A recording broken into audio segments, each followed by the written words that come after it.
Well, WWE Backlash just being a couple hours away, I thought it'd be the perfect time to give you guys what I think is the top 5 Backlash pay-per-views of all time from 5 to 1. It's just going to be my opinion. It's most likely going to be different from yours. But with all that out the way, let's get straight into the video. So just start off the list at number 5 at Backlash 2009. Some people may not like this, but I won't get too in-depth with number 5 and 4, but I will get more in-depth with number 3, 2, and 1. So moving on to number 4. And at number 4, it's either between Backlash 2005, just because of the theme song, or Backlash 2008. But overall, I'll just say Backlash 2008 was better, so that's lost in at number 4. And moving on to number 3. And number 3 at Backlash 2004, and this card coming off like WrestleMania 20 was kind of like how it is now for like WrestleMania Backlashes, where it's kind of like the same matches, just different placements on the card. But for this one, Cactus Jack versus Randy Orton kind of elevated Randy Orton to like a different tier. The match was great overall, one of my favorites of all time. You still have the triple threat match between Chris Benoit, Shawn Michaels, Triple H, as you can see, and the match was still as good as like the WrestleMania match. You also have matches like Ric Flair versus Shelton Benjamin, Christian versus Chris Jericho. So I thought the card overall was really good. And at number 2, this arguably could be number 1 for me. Backlash 2016 was one of my favorite pay-per-views of all time. Probably like the best of 2016 or like top 5. Overall, the pay-per-view was really great. It started off like the new era.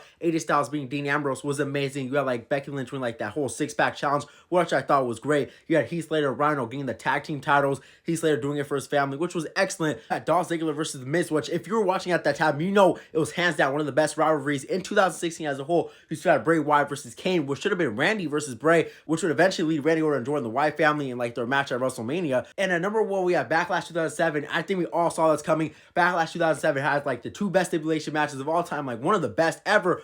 The best Fatal 4 match, in my opinion, of all time. John Cena, Shawn Michaels, Edge, Randy Orton, one of my favorites of all time. The best last man standing match, if not the best, it's number 2. Batista versus Undertaker was amazing. You also have matches like the Hardys taking on Trevor Murdoch and Lance Cage, like MVP taking on Chris Benoit, Melina versus Trish Stratus. Overall, this card was amazing. The matches, yeah, those are some other matches I wouldn't talk about, like the Vince match, like I just mentioned before. But overall, 2 of the greatest stipulation matches of all time, one of my favorites of all time. But what do you guys think? Before I go, do you guys think there's a chance that this Backlash card has a chance to be one of the greatest of all time, top 5 ever? What do you guys think? Personally, I don't think so, but that's gonna be like in a later video that I'm gonna talk about.